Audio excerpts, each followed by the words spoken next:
Flyover ಎಡವಟ್ಟು ವಿಶೇಷ ಕಾರ್ಯಕ್ರಮಕ್ಕೆ ಸ್ವಾಗತ. ಸಿಲಿಕಾನ್ ಸಿಟಿ ಬೆಳೆದಂತೆ ವಾಹನ ದಟ್ಟಣೆ ಕೂಡ ಹೆಚ್ಚಾಗ್ತಾನೆ ಇದೆ. ಹೀಗಾಗಿ ಟ್ರಾಫಿಕ್ ಕಂಟ್ರೋಲ್ ಮಾಡಲು ಫ್ಲೈಓವರ್ ನಿರ್ಮಾಣ ಮಾಡಲಾಗುತ್ತೆ. ಆದರೆ ಇಲ್ಲೊಂದು ಏರಿಯಾದಲ್ಲಿ ಫ್ಲೈಓವರ್ ಕಾಮಗಾರಿ ನಡೀತಾ ಇದೆ. ಆದರೆ ಈ ಫ್ಲೈಓವರ್ ಲೋಕಾರ್ಪಣೆಗೊಂಡರೂ ಟ್ರಾಫಿಕ್ ಕಂಟ್ರೋಲ್ ಆಗಲ್ಲ. ಯಾಕಂತೀರಾ? ಈ ಸ್ಟೋರಿ ನೋಡಿ.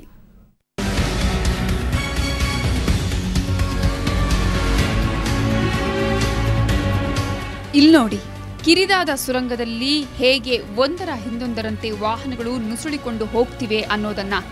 ಈ ದೃಶ್ಯಗಳೇ ಈ ಅಂಡರ್ ಪಾಸ್ ಸಮಸ್ಯೆಗೆ ಸಾಕ್ಷಿ ಹೇಳ್ತಿವೆ. ಅಂದಹಾಗೆ ಈ ಸುರಂಗ ಇರೋದು ಕೃಷ್ಣರಾಜಪುರಂ ರೈಲ್ವೆ ನಿಲ್ದಾಣದಿಂದ ಸುಮಾರು 400 ಮೀಟರ್ ದೂರದಲ್ಲಿ.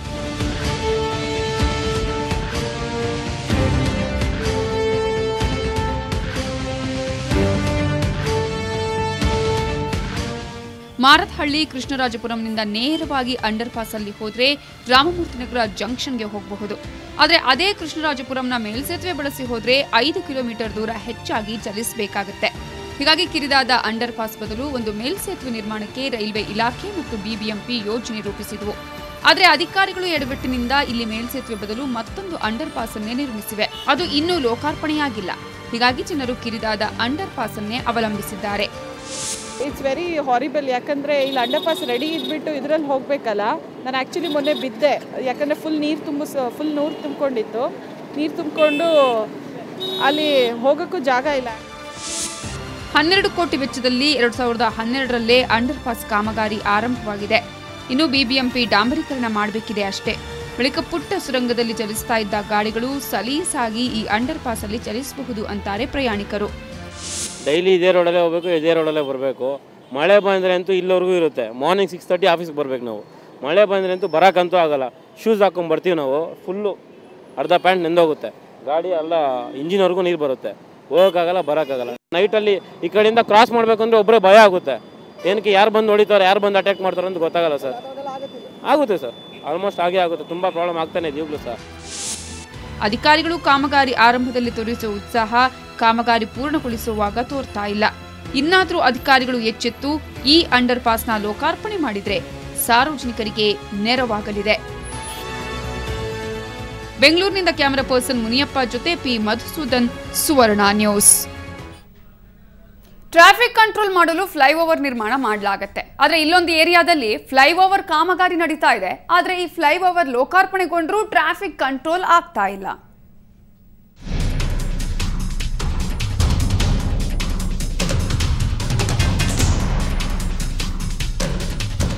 ಇದು ಮಹಾಲಕ್ಷ್ಮೀಪುರಂ ಕ್ಷೇತ್ರದ ನಾಗಾಪುರ ವಾರ್ಡ್ಗೆ ಸೇರುವ ವೆಸ್ಟ್ ಆಫ್ ಕಾರ್ಡ್ ರೋಡ್ನ ಫ್ಲೈಓವರ್.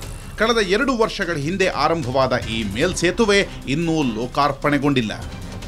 ಸುಮಾರು 25 ಕೋಟಿ ರೂಪಾಯಿ ವೆಚ್ಚದಲ್ಲಿ ನಿರ್ಮಿಸುತ್ತಿರುವ ಈ ಮೇಲ್ಸೇತುವೆ ಕಾಮಗಾರಿ ಕಳೆದ ತಿಂಗಳ 30ರಂದೇ ಪೂರ್ಣಗೊಂಡು ಲೋಕಾರ್ಪಣೆಯಾಗಬೇಕಿತ್ತು.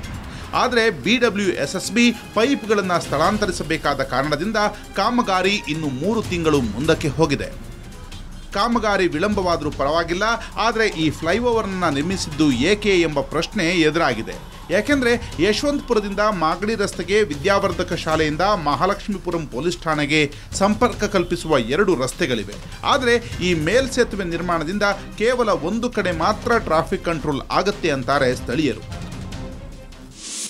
ಇಲ್ಲಿ ಹೆವಿ ಟ್ರಾಫಿಕ್ ಇರುತ್ತೆ ಇಲ್ಲಿ. ಬಟ್ ಜನರಿಗೆ ಓಡಾಡೋದಕ್ಕೆ ವೆಹಿಕಲ್ಗೆ ಎಲ್ಲ ಭಾಳ ಪ್ರಾಬ್ಲಮ್ ಆಗುತ್ತೆ. ಈಗ ರಾಜಕೀಯದವರಲ್ಲಾಗಲಿ ಯಾವುದೋ ಪಕ್ಷದಲ್ಲ ಅವರು ಆಗಲಿ ತಮ್ಮ ಸ್ವಂತ ಇದಕ್ಕಾಗಿ ಮಾಡ್ತಾರೆ. ಸಾರ್ವಜನಿಕರಿಗೆ ಅನುಕೂಲತೆಗಳನ್ನು ಮಾಡೋದು ಕಡಿಮೆನೇ ಇರುತ್ತೆ.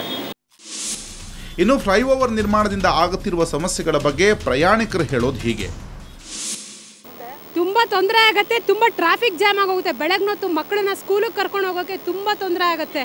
ಬರ್ತಾ ಹೋಗ್ತಾ ಎಲ್ಲ ತುಂಬ ಕಷ್ಟ. ಏನು ಮಾಡೋದು? ಅನುಭವಿಸೋರು ನಾವೇ ಪ್ರಜೆಗಳು ತಾನೆ, ಇನ್ಯಾರು ಇರ್ತಾರೆ? ಆಗತ್ತೆ. ದುಡ್ಡು ಹೋಗೋದು ನಮ್ಗಳದ್ದು ತಾನೆ, ಸಿಟಿಸನ್ಸ್ ತಾನೆ ದುಡ್ಡು ಹೋಗೋದು, ಇನ್ಯಾರ್ದು ಹೋಗುತ್ತೆ? ಇನ್ನಾದರೂ ಬಿಬಿಎಂಪಿ ಅವಶ್ಯಕತೆ ಇರೋ ಸ್ಥಳದಲ್ಲಿ ಫ್ಲೈಓವರ್ ನಿರ್ಮಾಣಕ್ಕೆ ಮುಂದಾಗಲಿ ಎಂಬುದು ನಮ್ಮ ಆಶಯ. ಬೆಂಗಳೂರಿನಿಂದ ಕ್ಯಾಮೆರಾ ಪರ್ಸನ್ ಶಿವಕುಮಾರ್ ಜೊತೆ ಮಧುಸೂದನ್, ಸುವರ್ಣ ನ್ಯೂಸ್. ಟ್ರಾಫಿಕ್ ಕಂಟ್ರೋಲ್ ಮಾಡಲು ಇಲ್ಲೊಂದು ಜಂಕ್ಷನ್ನಲ್ಲಿ ಫ್ಲೈಓವರ್ ನಿರ್ಮಾಣ ಮಾಡಲಾಗಿದೆ. ಆದರೆ ಈ ಮೇಲ್ಸೇತುವೆ ನಿರ್ಮಾಣದ ಭರಾಟೆಯಲ್ಲಿ ಬಿಡಿಎ ಪಕ್ಕದ ರಸ್ತೆಯನ್ನೇ ನುಂಗಿ ಹಾಕಿದೆ. ಹೀಗಾಗಿ ಮೇಲ್ಸೇತುವೆ ನಿರ್ಮಾಣವಾಗಿದ್ರೂ ಟ್ರಾಫಿಕ್ ಸಮಸ್ಯೆ ಮಾತ್ರ ಹೇಳತೀರದಾಗಿದೆ.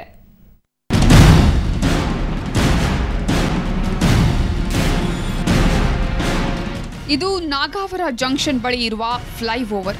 ಈ ಮೇಲ್ಸೇತುವೆ ನಿರ್ಮಾಣದಿಂದ ಪಕ್ಕದ ಸರ್ವಿಸ್ ರಸ್ತೆ ಮಂಗಮಾಯವಾಗಿದೆ.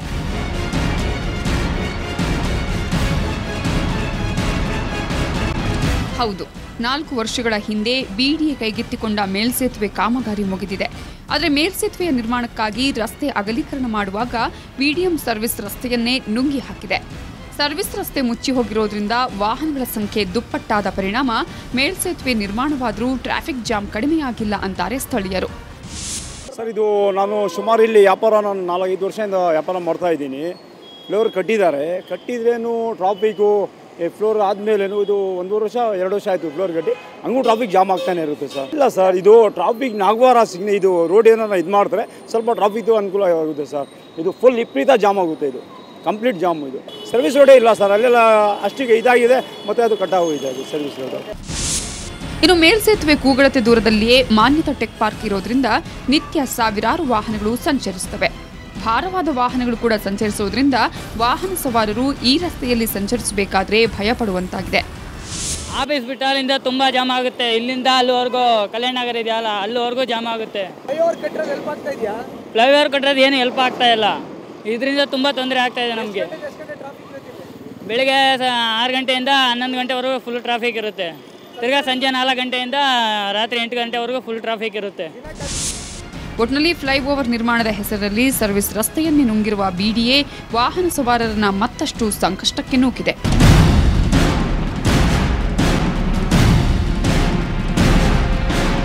ಬೆಂಗಳೂರಿನಿಂದ ಕ್ಯಾಮರಾ ಪರ್ಸನ್ ಶಿವಕುಮಾರ್ ಜೊತೆ ಪಿ ಮಧುಸೂದನ್, ಸುವರ್ಣ ನ್ಯೂಸ್.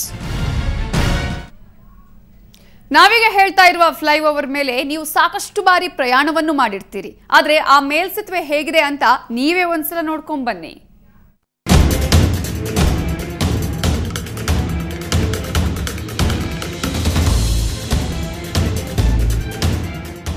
ಇದು ಸಿಲಿಕಾನ್ ಸಿಟಿಯ ಹೃದಯ ಭಾಗದಲ್ಲಿರುವ ಬೆಂಗಳೂರು ಅಭಿವೃದ್ಧಿ ಪ್ರಾಧಿಕಾರ, ಅಂದ್ರೆ ವಿಂಡ್ಸರ್ ಮ್ಯಾನರ್ ಬ್ರಿಡ್ಜ್ ಕೆಳಗೆ ಬಂದ ತಕ್ಷಣವೇ ಸಿಗುವ ಅತಿ ಪುಟ್ಟ ಮೇಲ್ಸೇತುವೆ.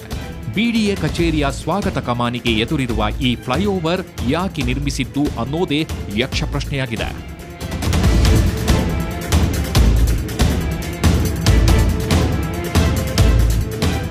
ಕೆಂಪೇಗೌಡ ಅಂತಾರಾಷ್ಟ್ರೀಯ ವಿಮಾನ ನಿಲ್ದಾಣಕ್ಕೆ ಸಂಪರ್ಕ ಕಲ್ಪಿಸಲು ಇರುವ ರಸ್ತೆಯಲ್ಲಿ ಟ್ರಾಫಿಕ್ ಹೆಚ್ಚಾದ ಕಾರಣದಿಂದ ಈ ಮೇಲ್ಸೇತುವೆ ನಿರ್ಮಾಣವಾಯಿತು. ಇದಕ್ಕೆ ಬರೋಬ್ಬರಿ ಕೋಟಿ ರೂಪಾಯಿ ವೆಚ್ಚವಾಗಿದೆ.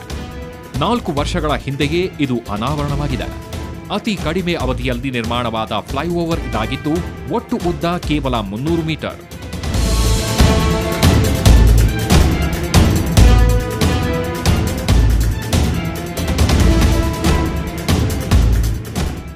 ಒಂದು ಕಡೆ ವಸಂತನಗರದಿಂದ ಬರುತ್ತಿದ್ದ ವಾಹನಗಳಿಗೆ ಅಂಡರ್ ಪಾಸ್ ನಿರ್ಮಿಸದ ಹಾಗೆಯೇ ಆಯಿತು. ಮತ್ತೊಂದು ಕಡೆ ಟ್ರಾಫಿಕ್ ಸಿಗ್ನಲ್ನಿಂದ ಮುಕ್ತಿ ಸಿಕ್ಕ ಹಾಗೆಯೂ ಆಯಿತು ಎಂದು ಯೋಜನೆ ರೂಪಿಸಿದ್ದಕ್ಕೆ ಎಡವಟ್ಟಾಗಿದೆ.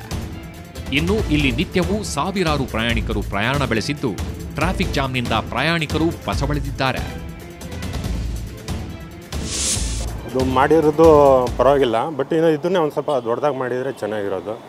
ಸ್ವಲ್ಪ ಇವಾಗಲೂ ಆದ್ರೂ ಪರವಾಗಿಲ್ಲ. ಇದೇನೋ ಬೇರೆ ಏನೋ ಹೊಡೆದಾಗಿ ಮಾಡ್ತೀವಿ ಅಂತ ಹೇಳ್ತಾರೆ, ಅದು ಯಾವಾಗ ಮಾಡ್ತಾರೋ ಅದು ಗೊತ್ತಿಲ್ಲ. ಒಂದು ಸ್ವಲ್ಪ ಬೆಳಗ್ಗೆ ಹೊತ್ತು ಈ ಕಡೆಯಿಂದ ಜಾಮ್ ಆಗುತ್ತೆ, ಸಾಯಂಕಾಲ ಹೊತ್ತು ಆ ಕಡೆಯಿಂದ ಜಾಮ್ ಆಗುತ್ತೆ. ರೋಡ್ ಕ್ರಾಸ್ ಮಾಡೋದೇ ಒಂದು ಸ್ವಲ್ಪ ಕಷ್ಟ. ಅಲ್ಲಿ ಸಿಗ್ನಲ್ ಇದೆ, ಅಲ್ಲಿ ದಾಟಲ್ಲ, ಎಲ್ಲ ಇಲ್ಲೇ ದಾಟಾಗಿ ಹೋಗ್ತಾರೆ. 2-3 ಆಕ್ಸಿಡೆಂಟ್ ಆಗಿದೆ. 100% ಯಾರು ಯೂಸ್ ಮಾಡ್ತಿಲ್ಲ, ಅಂದರೆ ನೀಟಾಗಿಲ್ಲ ಅಲ್ಲಿ. ಇನ್ನು ಗಣ್ಯರು, ರಾಜಕೀಯ ಮುಖಂಡರು, ಬೇರೆ ಬೇರೆ ದೇಶಗಳಿಂದ ಬರುವ ಅತಿಥಿಗಳು ವಿಮಾನ ನಿಲ್ದಾಣಕ್ಕೆ ತಲುಪಬೇಕೆಂದರೆ ಇದೇ ಮಾರ್ಗದಲ್ಲೇ ಪ್ರಯಾಣ ಮಾಡಬೇಕು. ಅಂತಾರಾಷ್ಟ್ರೀಯ ವಿಮಾನ ನಿಲ್ದಾಣಕ್ಕೆ ಹೋಗುವ ಮಾರ್ಗ ಹೇಗಿರಬೇಕು? ನಮ್ಮ ಬೆಂಗಳೂರಿನಲ್ಲಿ ಹೇಗಿದೆ? ಕೋಟಿ ಕೋಟಿ ಖರ್ಚಾದ್ರೂ ಟ್ರಾಫಿಕ್ ಕಿರಿಕಿರಿಯಂತೂ ತಪ್ಪದಿರುವುದು ಅವೈಜ್ಞಾನಿಕತೆಗೆ ಕನ್ನಡಿ ಹಿಡಿದಂತಿದೆ. ಯೂಸ್ಫುಲ್ ಅಂದರೆ ಇದು ತುಂಬ ಇಕ್ಕಟ್ಟಾಗಿ ಕಟ್ಟಿದ್ದಾರೆ. ಪ್ಲಾನಿಂಗ್ ಅಷ್ಟು ಐಡಿಯಾ ಮಾಡಿಲ್ಲ.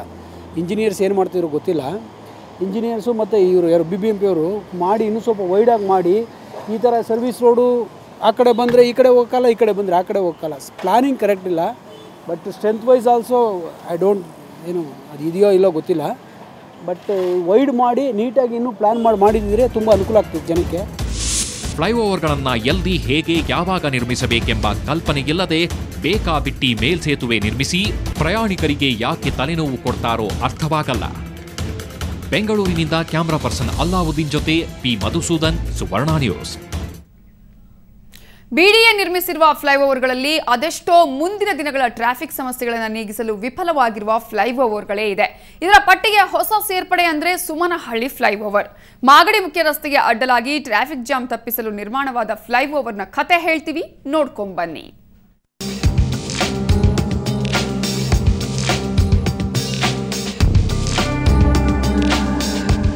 ಹೀಗೆ ಮಾಗಡಿ ಮುಖ್ಯ ರಸ್ತೆಗೆ ಅಡ್ಡಲಾಗಿ ನಿರ್ಮಾಣವಾಗಿರುವ ಈ ಫ್ಲೈಓವರ್ ಇರುವುದು ಸುಮನಹಳ್ಳಿಯಲ್ಲಿ.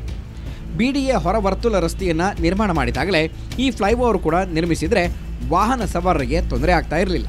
ಹೌದು, ಫ್ಲೈಓವರ್ ನಿರ್ಮಾಣವಾಗಬೇಕಾದಾಗಲೇ ಅಧಿಕಾರಿಗಳು ಸರಿಯಾದ ಗಮನ ಹರಿಸಿದರೆ ಬೆಂಗಳೂರು ಮಾಗಡಿ ಮುಖ್ಯ ರಸ್ತೆಯಲ್ಲಿ ಸಿಗ್ನಲ್ ಫ್ರೀ ಕಾರಿಡಾರ್ ರಸ್ತೆ ಮಾಡಬಹುದಾಗಿತ್ತು. ಆದರೆ ಈಗ ಫ್ಲೈಓವರ್ ನಿರ್ಮಾಣವಾದರೂ ಮಾಗಡಿ ರಸ್ತೆಯ ಟ್ರಾಫಿಕ್ ಅಂತೂ ಸ್ವಲ್ಪವೂ ಕಡಿಮೆಯಾಗಿಲ್ಲ.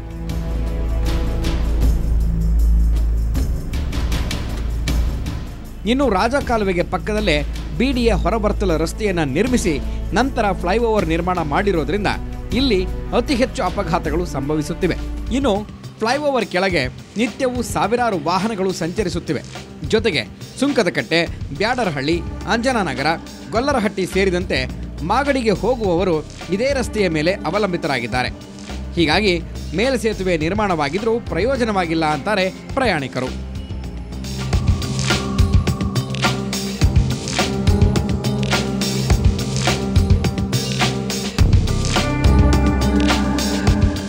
ಒಟ್ಟಿನಲ್ಲಿ ಮೇಲ್ಸೇತುವೆ ನಿರ್ಮಾಣದಿಂದ ಟ್ರಾಫಿಕ್ ಕಿರಿಕಿರಿ ಕಡಿಮೆಯಾಗುವ ಬದಲು ಮತ್ತಷ್ಟು ಹೆಚ್ಚಾಗಿರುವುದು ವಿಪರ್ಯಾಸವೇ ಸರಿ. ಬೆಂಗಳೂರಿನಿಂದ ಕ್ಯಾಮರಾ ಪರ್ಸನ್ ಶಿವು ಜೊತೆ ಪಿ ಮಧುಸೂದನ್, ಸುವರ್ಣ ನ್ಯೂಸ್. ಯಾವ್ಯಾವ ಫ್ಲೈಓವರ್ನಿಂದ ಯಾವ ರೀತಿಯಾದಂತಹ ಸಮಸ್ಯೆಗಳಾಗಿದೆ, ಎಡವಟ್ಟುಗಳಾಗಿದೆ, ಸಾರ್ವಜನಿಕರಿಗೆ ಇದರಿಂದ ಯಾವೆಲ್ಲ ಕಿರಿಕಿರಿಗಳು ಆಗಿದೆ ಅನ್ನೋದನ್ನ ನೋಡಿದ್ರಲ್ಲ. ಇದುವೇ ಹೊತ್ತಿನ ವಿಶೇಷ. ನೇರ, ದಿಟ್ಟ, ನಿರಂತರ ಸುದ್ದಿಗಾಗಿ ನೋಡ್ತಾ ಇರಿ ಸುವರ್ಣ ನ್ಯೂಸ್.